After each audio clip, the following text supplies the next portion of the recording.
పరిస్థితి ఏంటి? ఇలా ఏమైపోయిందంటే మీరు ఎమ్మెల్యే గారి సారథ్యంలో పనిచేయదలుచు కూడా పార్టీలో కొనసాగాలి లేకుండా నీ వెనకాడికి వచ్చింది.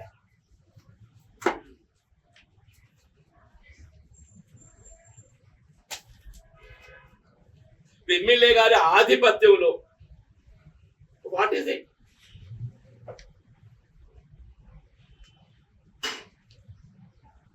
ఏం జగిత్యాల కాన్స్టిట్యున్సీ ఆయన పవర్ ఆఫ్ అటర్నీ రాసిచ్చిందా? చూస్తుంటే ఏదైతుందో ఈ ఫిరాయింపు ఎమ్మెల్యేలు ఏదైతే బీఆర్ఎస్ పార్టీకి వెళ్ళి కాంగ్రెస్ పార్టీకి ఫిరాయించిందని చెప్పిన ఆరోపణలు ఎదుర్కొంటున్నటువంటి ఎమ్మెల్యేలు ఉన్నారు కదా, మనం ఫిరాయించిందో లేదో తెలియదు. స్పీకర్ గారు ఫిరాయించలేదంటారు, వాళ్ళు బీఆర్సీ కొనసాగుతున్నామని చెప్పి అంటారు, వాళ్ళు మేము బీఆర్సీ కొనసాగుతున్నామని చెప్పి అంటారు. కానీ సంసారం మాత్రమే కాంగ్రెస్ ఉంటుందని చెప్తామంట. మా ఇంట్లో ఎందుకు చిచ్చు పెడతావు ఆయన? మా ఇంట్లో ఎందుకు చిచ్చు పెడతావు? నీ సంవత్సరం నువ్వు చేసుకో, నీకు అంత సమర్థత ఉన్నది కదా, నీకు అంత సమర్థత ఉన్నది కదా, నీ పనితీర పట్ల అంత నీకు విశ్వాసం ఉంది కదా. నీ బీఆర్ఎస్ నాయకత్వంతో విభేదాలు ఉంటే స్వతంత్రంగా పోటీ చేయి. నీ బీఆర్ఎస్ నాయకత్వంతో గట్ట నీ విభేదాలు ఉన్నట్టయితే ఇక్కడ కాంగ్రెస్ పార్టీ నమ్ముకున్న వాళ్ళకి అన్యాయం అయింది కాబట్టి ఏదైతుందో వాళ్ళు ఎదురుంటి నిలిచినా నేను వాళ్ళకి అండగా నిలిచిన స్వతంత్రం చెప్పండి. నువ్వు చేయి,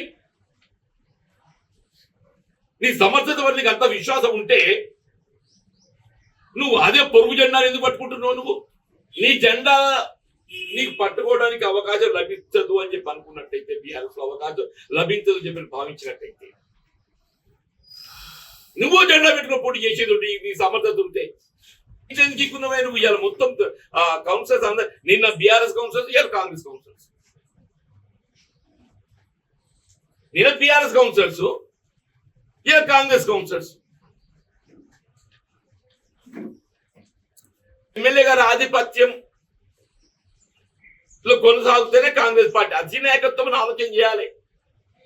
నా పట్ల ఏదన్నా మీకు భిన్నాభిప్రాయం ఉంటే పక్కన పెట్టండి. నా పట్ల భిన్నాభిప్రాయం ఉంటే పక్కన పెట్టండి. కాంగ్రెస్ కార్యకర్తల మనోభావాలను గౌరవించండి. కాంగ్రెస్ కార్యకర్తల మనోభావాలను గౌరవించండి అని చెప్పండి అనేది. కాంగ్రెస్ కార్యకర్తల మనోభావాలను గౌరవించవలసిన ఆవశ్యకత ఉందా లేదు చెప్పండి. ఆయన ఈ జగిత్యాల పరిస్థితి గిట్లుందంటే ఇక బాబా ఇంకేది 9 మంది ఉన్నారు, వాళ్ళ పరిస్థితులు నాకు తెలియదు. ఆయన జగిత్యాలనే పరిస్థితి గిట్లుందని చెప్పంటే ఇంకా ఇటువంటి ఇంకా 9 నియోజకవర్గాలు ఉన్నాయి.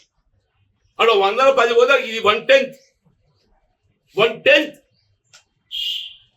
మేము వలసవాదుల ఆధిపత్యంలో, మేము అవకాశవాదుల ఆధిపత్యంలో కాంగ్రెస్ కార్యకర్తలను పనిచేయాలి. ఇందుకైనా పార్టీ నమ్ముకొని మేము దశాబ్దాల తరబడికి వెళ్ళి పోరాటం చేస్తున్నాం. మేము దశాబ్దాల తరబడికి వెళ్ళి ఏదైతుందో టీడీపీలో 10 ఏళ్ళు పోరాటం చేసినవయా, చంద్రబాబు నాయుడిని ఎదిరించి. టీఆర్ఎస్ ప్రభుత్వంలో 10 ఏళ్ళు పోరాటం చేసినవయా, కేసీఆర్ని ఎదిరించి. ఇవాళ మన ప్రభుత్వం వచ్చింది, కాంగ్రెస్ ప్రభుత్వం వచ్చింది, సంబరపడదామని చెప్పారంటే ఈడమల్లెలో వలసవాదుల అవకాశం తీసుకెళ్లి మాన్యతను ఉద్ది ఆయన ఆధిపత్యంలో పనిచేయాలని చెప్పండి. మా మనోభావాలు ఏం కావాలి? మా ఆత్మ అభిమానం ఏం కావాలి? మా ఆత్మ గౌరవం ఏం కావాలి?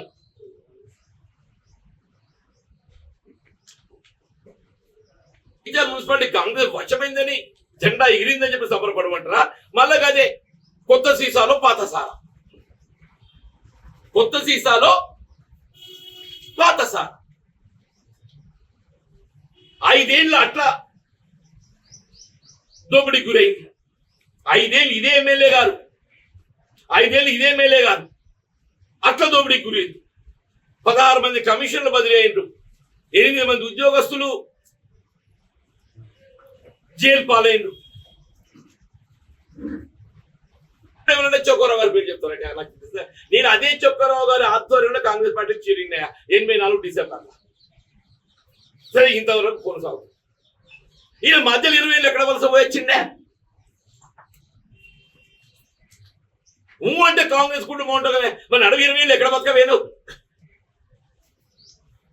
నడుమ 20 ఏళ్ళు ఎక్కడ బతకవేను అని చెప్పి అంటున్నా. ఆయన పౌరవటే రాసిచ్చిన ఏంది పవర్ ఆఫ్ అటార్నీ ఒకసారి ఇస్తే ఆ అటార్నీ హోల్డర్ది ఆధిపత్యం ఉంటుంది, అన్లెస్ ఇట్ ఈస్ రివోక్డ్. అది రద్దు చేస్తేనే కానీ మళ్ళీ ఒరిజినల్ ల్యాండ్ హోల్డర్కి ఏదైతే ఉందో, ఒరిజినల్ ప్రాపర్టీ హోల్డర్ కు రైట్స్ రావు. ఇవాళ మా పరిస్థితి ఏమైపోయిందంటే ఇక్కడ చూస్తుంటే ఆయన పవర్ ఆఫ్ అటార్నీ రాసిచ్చినట్టు కనపడుతుంది.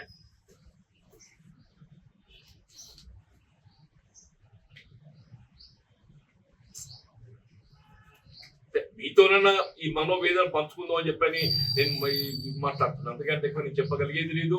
మీరు పరిస్థితుల్ని గమనిస్తున్నారు చెప్పంటున్నా. రియల్లీ లాస్ట్ 1 month 20 తారీఖు పార్టీలు చేయనట్టు కూడా కాదు, 20 తారీఖు పార్టీలు చేయనట్టు కూడా కాదు అంటున్నాను నేను. ఎమ్మెల్యే గారికి ఏది ఇస్తుందో కలిసి పని చేస్తా అని చెప్పని కలిసి 25 జనవరికి 25 జనవరి 16 ఫిబ్రవరి 16 ఫిబ్రవరి ఆయన గతంలో కాంగ్రెస్ పనిచేసింది కాదని అన్న, ఆయన గతంలో కాంగ్రెస్ పనిచేయండి కాదని అన్న. ఈ లెఫ్ట్ ది పార్టీ ఇన్ 17-18 కన్నగా నిలబడ్డాడు. పోయిన టీఆర్ఎస్ కార్పొరేటర్ గెలిచిండు. సరే అప్పుడు ఏదో చైర్పర్సన్ గా ఆయనకు అవకాశం వస్తే చెప్పడం పొందలేకపోయిన కావచ్చు. నేను బీఆర్ఎస్ లో అన్యాయం చేద్దా మామిడి మీద పడతాం మీద ఆయన ఇది అర్థమవుతలేదు. మీకు అన్యాయం జరిగింది అంటున్నారు, పార్టీ మారే విషయాన్ని కూడా అంటే పునరాలోచిస్తున్నా అంటున్నారు. మరి ఏంటి సార్, అంటే మీరు ఇంత సీనియర్ నాయకుడు, మీరు కూడా మెజార్టీ గెలిచారు. ఒకటి నా గురించి పార్టీతో నాకున్న అనుబంధం తెలుసుకో. పార్టీలో కొనసాగటం అనేది ఆలోచించుకునే పద్ధతి ఏర్పడుతుందంటూ నేను పార్టీలో కొనసాగడం. ఎందుకంటే ఇవల్ల ఆయన ఎవరు వచ్చి మా మీద ఆధిపత్యం చెలాయిస్తా అని చెప్పని మా కాంగ్రెస్ పార్టీ మీద ఆధిపత్యం చెలాయిస్తే, మా కార్యకర్తల మీద అజమాయి చెలాయిస్తే, మా హక్కులకు కాజేస్తే,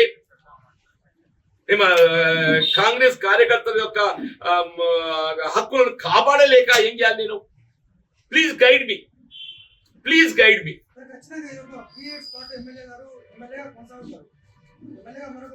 డెఫినెట్లీ అదే అందుకే బాధపడుతున్నాం అంటున్నా నేను. ఇప్పుడు ఈ శోభ ఇది ముగింపు కాదంటున్నా నేను. ఇట్లా ఈ విధమైన ఈ వేధింపులు ఈ వేధింపులు సహిస్తూ ఎంతగా కొనసాగగలుగుతామా? నాకు నేను ఏదైతుందో, నా మనోవేదన ఏదైతుందో ఎక్స్ప్లెయిన్ చేస్తుంది. కెన్ ఐ కంటిన్యూ ఈ వేధింపులు భరించగలుగుతానా? ఎంతకాలం భరించగలుగుతా? దీని పరిష్కారం ఏంటి అని నేను ఊహించలేకపోతున్నాను. నేను ఊహించుకోలేకపోతున్నా బాబు అంటున్నాను. చేస్తేనే నేను బీఆర్ఎస్కి చేయలేదు, బీజేపీకి చేయలేదు. కాంగ్రెస్ అన్యాయం జరిగింది. టికెట్లు దొంగలకి ఎత్తుకపోయాడు, అర్ధరాత్రి కన్న వేసి ఎత్తుకపోయాడు, పక్కింట్లో కన్న వేసి ఎత్తుకపోతాడు. ఎమ్మెల్యే గారు మన టికెట్ ఎత్తుకపోయాడు, బీఫామ్ చేతి గుర్తు ఎత్తుకపోయాడు. మన విధిలోకి ఏదైతే ఉందో ఇవాళ ఈ వేరే గుర్తుతో మీ ముందుకు వచ్చామని చెప్పి తప్ప మాట్లాడలేదు. అసలు మానసిక శోభ అనేది దీనికి చెప్పు ఎట్లా వస్తుంది ఏంటి అనేది నాకు కూడా ఊహించుకోలేకపోతున్నాయి. అని ఇన్ని అవమానాలు భరిస్తూ కాంగ్రెస్ పార్టీలో కొనసాగటం ఆలోచించుకునే పరిస్థితి. ఇన్ని అవమానాలు భరిస్తూ ఇంత ఆత్మక్షోభతోని కాంగ్రెస్ పార్టీలో కొనసాగటం ఆలోచించుకునే పరిస్థితి ఏర్పడుతున్నది. భవిష్యత్తు ఎంత దారిస్తుందో ఏంటో కానీ ఇప్పటికైనా అధిష్టానం ఏదైతుందో, లేకుంటే ఇది ముగింపు కాదు కదా. ఈ ఎన్నిక ముగింపు కాదు కదా. ఈ వేధింపులు ఏదైతుందో ఆయన ఎమ్మెల్యే ఉన్నంత కాలం కొనసాగుతాయి. ఈ వేధింపులు ఇంతటితో ముగిసేటి కాదు. ఈ వేధింపులు ఏదైతుందో ఆయన ఎమ్మెల్యే ఉన్నంత కాలం కొనసాగుతాయి. మరి ఈ వేధింపులు భరించుకుంటా, ఈ మానసిక క్షోభను భరించుకుంటా కాంగ్రెస్ లో కొనసాగడం సాధ్యమేనని చెప్పాలనిపిస్తుందని చెప్పాలి. మరి అసలు ఏంటి దారి ఎటుంటది ఏంటి అనేది నేను ఊహించుకోలేకపోతున్నాను చెప్పాలి.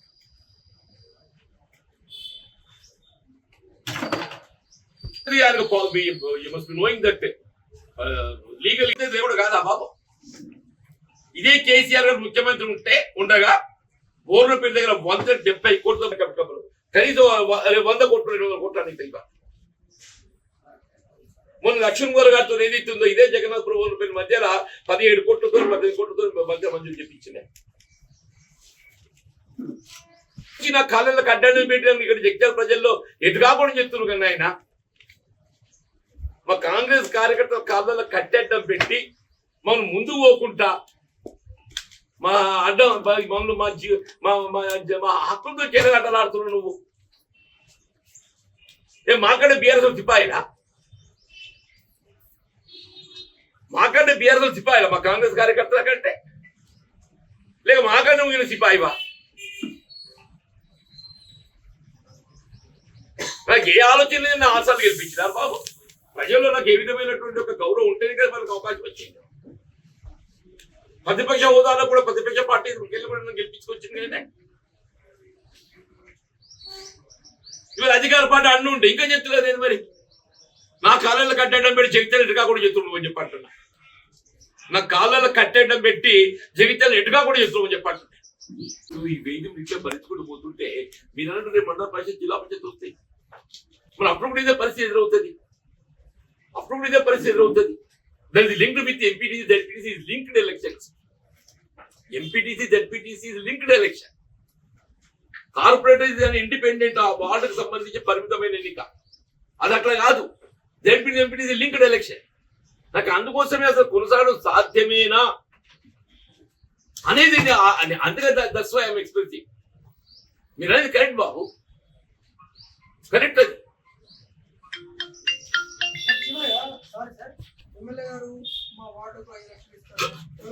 కేంద్రానికి వెళ్ళి కానీ రాష్ట్రానికి వెళ్ళి కానీ మున్సిపాలిటీకి వస్తుంది. ఎమ్మెల్యే గారు 60 కోట్లు పట్టుకొచ్చి చెప్తారు కదా. ఇప్పుడు గత ప్రభుత్వంలో టీఆర్ఎస్ ప్రభుత్వ హయాంలో ఏదైతుందో జగిత్యాల మున్సిపాలిటీ TUFIDC కింద 50 కోట్లు వచ్చినాయి. తెలంగాణ అర్బన్ ఇన్ఫ్రాస్ట్రక్చర్ వచ్చినాయి. జగిత్యాల మెడికల్ కాలేజ్ వచ్చింది. ఇది యూనిఫామ్ పాలసీ. దేవుడు ఏమంటాడు, యంగ్ ఇండియా స్కూల్ అంటే నాకు ఏందో నాకు అర్థమే కాదా, అంత భేదమని కాదు. మరి this young India integrated residential school concept ఏదైతుందో మొత్తం ప్రతి నియోజకవర్గం కూడా కట్టాలి.